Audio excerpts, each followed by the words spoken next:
이제 공부를 하다 보면은 제가 이제 항상 여러 번 강조합니다만 이 수업은 교양은 교양답게 해야 된다고 생각이 들어요. 그래서 이 사상이야기나 한의학을 아주 어렵게 생각하면 무지하게 어렵게 공부할 수가 있어요. 머리가 박 터져요. 그리고 쉽게 생각할 수도 있어요. 그런데 여러분들은 한의대생이 아니에요. 일반 대학생이에요. 그리고 우리는 상식선에서 공부하려고 그래요. 그렇기 때문에 가능하면 교양은 교양답게. 그래서 제가 여러 가지 예들을 들어드리는 거예요. 그리고 그렇게 공부를 해야 돼요. 그런데 또 나는 또 교수 입장에서는 또 시험은 또 안 볼 수가 없어요. 내 솔직한 심정으로는 모든 내 수업 듣는 사람 다 A플러스 다 주고 싶어요. 근데 그렇게 했다가는 우리 교무과에서 야단 나니까 어쩔 수 없어요. 그래서 어쩔 수 없이 시험을 봐야 되는데, 그래서 여러분들은 내가 부담을 줄이기 위해서 내가 예상 문제로 공개를 해, 저는. 그래서 대부분이 한 2배수 정도 뽑아서, 그러니까 4문제 정도 공개를 하고 그 중에서 2문제를 내요. 그러면은 여러분들이 큰 부담이 없게 덜어주는 목적이 있어요. 그러면은 이제 거꾸로 말하면 4문제를 공개하니까 사실 한 4주 정도 분량만 공부하면 된다는 얘기가 되죠. 이런 학생도 있을 것이고, 또 다양하게 교양을 위해서, 또 다양하게 이런 한의학을 이해하기 위해서, 사상학을 이해하기 위해서 이 수업을 듣는 학생들은 또 이 수업 플랜도 사실 방송 시간도 많고 내가 많이 올려주는 이유가 다양하게 공부해라 이런 의미도 있어요. 어쨌든 여러분들은 부담 없이 공부를 해라 이러는 건데, 그래도 시험 본다고 하면 부담이 되는 거예요. 부담되면 열받아요. 열받으면 이제 열불 터지죠. 그래서 그거를 화병이라고 그래요. 그래서 이번 주 수업은 제가 화병에 대해서 주제를 갖고 설명할 겁니다. 이 세상의 이치랑은 참 재밌는 게, 우리가 열받는다고 그러죠. 스트레스 쌓인다고 그러죠. 스트레스라는 뜻은, 스트레스라고 하는 거는 누르다라는 뜻이에요. 누르면 열이 나는 법이에요. 쌓이면 열이 나요. 세상의 이치예요. 여러분들 승강기에 사람이 한번 잔뜩 타봐요. 열나죠. 또 남자 여자 딱 붙어봐요. 열나죠. 추워도 남자 여자만 딱 있으면 열 펄펄 나. 그러다가 헤어지면은 식는 법이에요. 세상의 이치예요. 세상의 이치란 모든 삼남에서 물건이 맞아요. 물건도 마찬가지죠. 뭉쳐놓으면 열이 나요. 얼음끼리도 그 차가운 얼음도 붙여놓으면 어떻게 돼? 열이 나서 녹죠, 그 부분이. 그래서 딱 달라붙죠. 얼음끼리죠. 참 세상의 이치예요. 그 차가운 얼음도 붙여놓으면 열이 나요. 하물며 보통의 사람이나 동물이나 물건들은 어떨까요? 다 마찬가지예요. 뭉쳐지면 열이 나고 흩어지면 식는다. 세상의 이치예요. 그런데 이 기라고 하는 거, 이 기는 눈에 보이는 게 아니에요. 근데 그 기라고 하는 것도 뭉쳐지면 열이 난다는 거예요. 정말 희한하지 않아요? 그게 대표적인 화병이에요. 스트레스가 쌓인다든지 일이 안 풀린다든지 뭐가 쌓인다 이러면은 쌓였을 때 태도 가슴 쪽으로 모여요. 정말 희한하게. 그래서 딱 모이는데 어디가 아프냐? 화병에 관한 사람 특징은 뭐냐면은 양 젖꼭지 한 가운데, 다시요. 양 젖꼭지가 있어요. 양 젖꼭지 한 가운데, 여기는 중심선. 여기를 딱 누르면 으악 하고 비명이 나와요. 거의 대부분이. 다시 한번 얘기할게요. 화병인지를 확인하는 방법은 남자 여자로 불문하고 젖꼭지의 한 가운데를 누르면 아파해요. 특히 남자 여자로 비교했을 때 여자가 더 아파해요. 왜 그럴까요? 남자는 양이고 여자는 음이에요. 그렇다도 여자는 음이기 때문에 발산하기가 어려워요. 그렇기 때문에 여자가 더 화병이 더 많은 이유가 그래서 그런 거예요. 상대적으로 물론 남자도 소심하고 발산을 못하면 화병 잘 걸리죠. 근데 남자와 여자 같은 조건이었을 때 비교를 하면은 남자보다는 여자가 상대적으로 더 많다라는 의미예요. 상대적으로 화병이 걸린 이유가.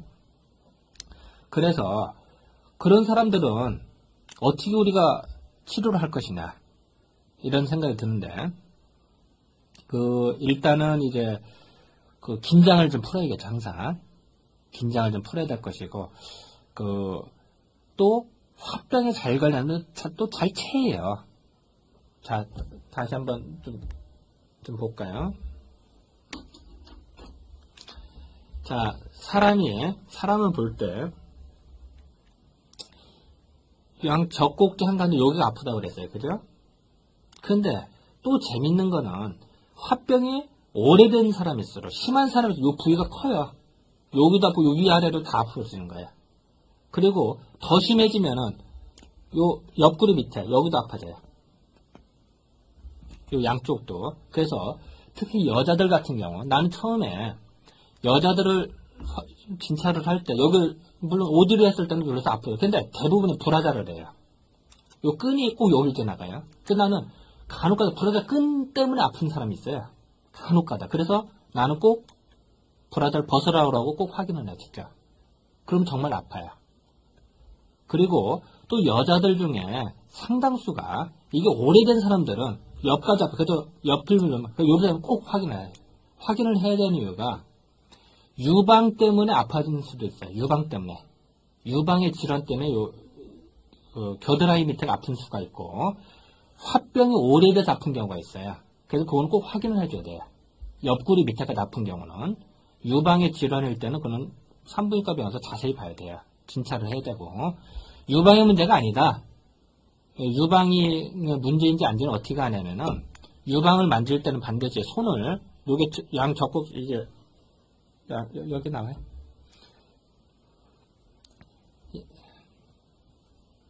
양 젖꼭지가 있으면은 젖꼭지를 주고 손을 반드시 이렇게 해서 확인해야 돼요. 그러니까 자 다시요. 젖꼭지를 손으로 감싼 듯이 이렇게 확인을 해서 했는데 만지는 과정에서 뭔가 몽우리가 젖은다든지 만지는 과정에서 몽우리가 젖은다든지 움푹 들어갔다든지 그러면 뭔가 유방의 질환을 의심을 하게 돼요 우리가. 그래서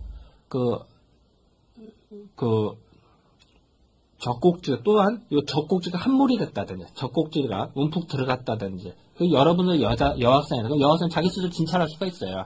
거울을 놓고 물론 옷은 벗어야죠. 혼자니까 옷을 벗어놓고 외견으로 봤을 때 양 젖꼭지가 어디가 함몰이 됐든지 아니면은 유방 전체에서 어딘가 움푹 들어간 움푹 나와야 되는데 어느 부위가 움푹 들어갔다 그러면 의심이 되는 거야. 그리고 자기가 만져봐요. 이렇게 젖꼭지를 중심으로 이렇게 쭉 만져봤을 때 몽우리가 젖있다. 그리고 엄청나게 아프다.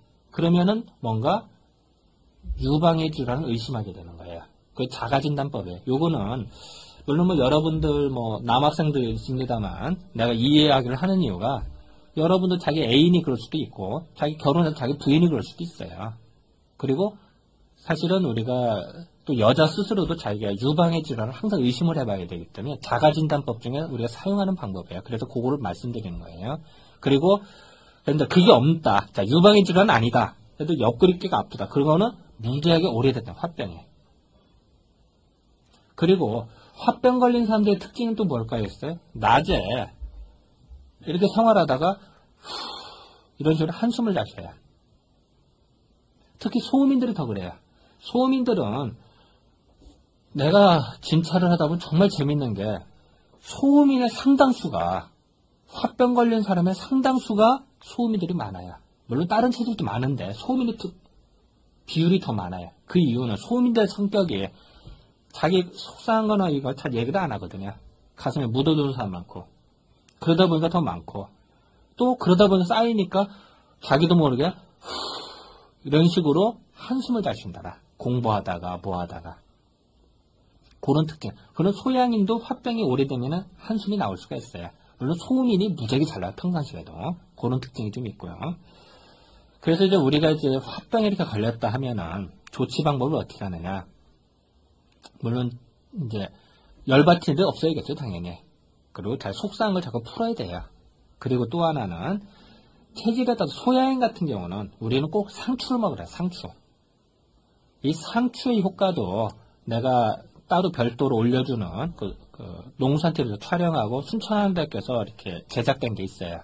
그 상추를 다시 보세요. 그러면은 상추의 효능은 열을 내려준 역할이에요. 특히 소양인들 열을 쫙 내려면 화병을 풀어주는 역할에 아주 도움이 돼요. 그래서 나는 환자를 치료할 때 소양인 환자인데 화병 걸렸다면 반드시 상추를 권유를 해요. 그리고 상추만 잘 먹어도 많이 좋아져요. 진짜로. 또 오이나 배추, 날배추도 아주 좋아요. 오이나 배추도 아주 좋아요. 그걸 먹어주면은 열이 쭉 내려가면서 탄다. 특히 소양인들은 화병을 열이 솟구쳐. 그래서 별것 다 신경질을 잘 내요. 핏대 오른다고 그러죠, 우리가. 그런 경우를 풀어주는 역할을 해주더라. 그리고 태음인의 경우는 내가 반드시 연근을 말해, 연근. 연근이 뭐냐? 연꽃에, 연의 뿌리죠. 연근. 그 구멍 뽕뽕 뚫어준 거 있죠. 그 연근에 대한 효능도 내가 별도로 올려주는 그 녹화된 걸 한번 보세요. 그건 또 이제 마찬가지로 식품에 대해서는 내가 계속 요새 농수한 TV에서 촬영을 해요. 그리고 이제 CD도 내가 신청돼서 하는데 그거를 보자. 그러면 연근이 효능도 태음인이 열받았을 때나 화병이 걸렸을 때 그걸 내려주는데 아주 도움이 돼요. 또 실질적으로 태음인들은 화가 나든지 화병이 걸리려 그러면 심장이 꼭 두근두근해지는 증상이 있어요. 그걸 심계정충 증상이라고 하는데 전문용어로는 태음인들은 화병에 걸리면 반드시 심장이 두근두근하는 걸 느낀다. 물론 심장은 24시간 뛰죠. 맨날 두근두근 하죠. 근데 우리는 보통의 경우는 심장이 뛰는 걸 못 느껴요. 뛰고는 있습니다. 뛴다는 걸 몰라요. 그냥 살죠. 근데 태음인이 화병에 걸릴 때는 반드시 심장이 두근두근 하는 걸 느끼게 돼요. 스스로 자각을 하게 돼요. 그건 화병이다. 그럴 때 치료하는 것이 연근이에요. 연근. 우리가 환자의 약을 주자면 연꽃의 열매, 연의 열매, 그 연밥이라고 그러죠. 연밥을 약으로 써요, 우리가. 그런데 연근을 먹어도 비슷한 효과가 나타나요. 그래서 여러분들은 태음인이다. 그럴 때는 연근을 먹어라. 그리고 또 도라지를 먹어도 되게 도움이 돼요. 도라지의 기운도 보면 도라지가 줄기가 외대로 쭉 뻗어나오죠. 도라지가 이렇게 여러 갈래 안 나와요. 하나로 외대로. 그러면은 우리가 볼 땐 도라지의 기운이 하늘 위로 확 솟구치는 기운이 강하다고 봐요. 그래서 도라지를 기관지 찬식, 태음인데 기관지 찬식을 먹는다든지 기침이라든지 가래 이런 데 쓰는 거예요. 이걸 뚫어주기 때문에. 그래서 여러분들 기관지 찬식 가끔 용각산이라고 먹죠. 용각산. 용각산이 별게 아니라 도라지 가루예요. 도라지 가루에다가 용내라고 먹으면 화한 거 있어요. 화한 걸 하면 뚫어주는 데 더 도움이 되겠죠. 그 용내랑 거 두 개 섞은 게 용각산이에요. 그 여러분들 기관지에서 용각산 먹으라면 되게 좋다고 생각하고 도라지를 흔히 보는 거 도라지 먹으라면 하는데 그렇지 않아요. 그 도라지 가루예요.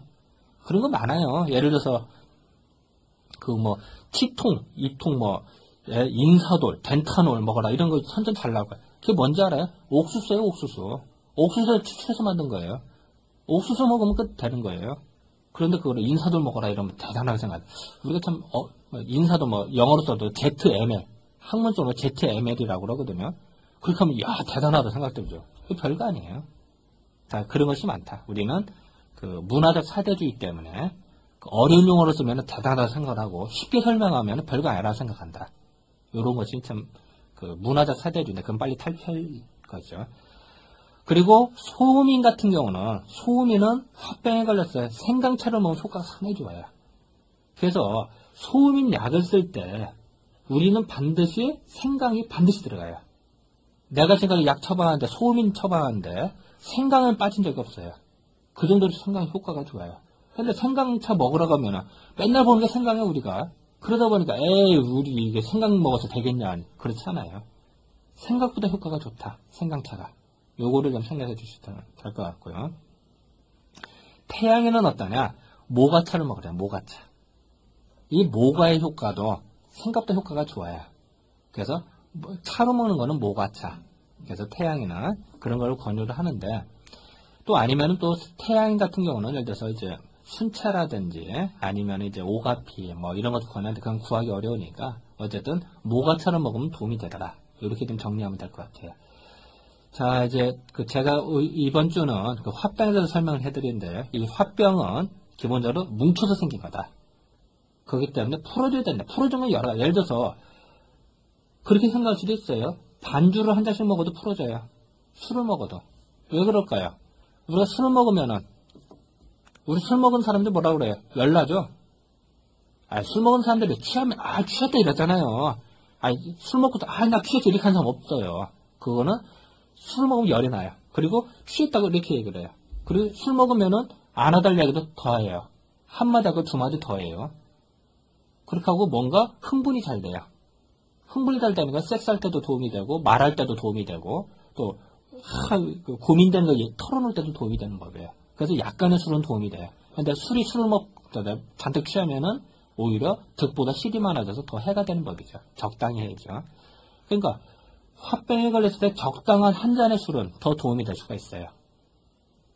또 아까 얘기했듯이 각 체질별로 자기한테 맞는 음식을 먹는 것도 도움이 되고, 근데 물론 한약을 쓰는 것도 아주 도움이 되고요. 근데 아주 제일 중요한 거는 본인 스스로 열이 안 받아야 돼요.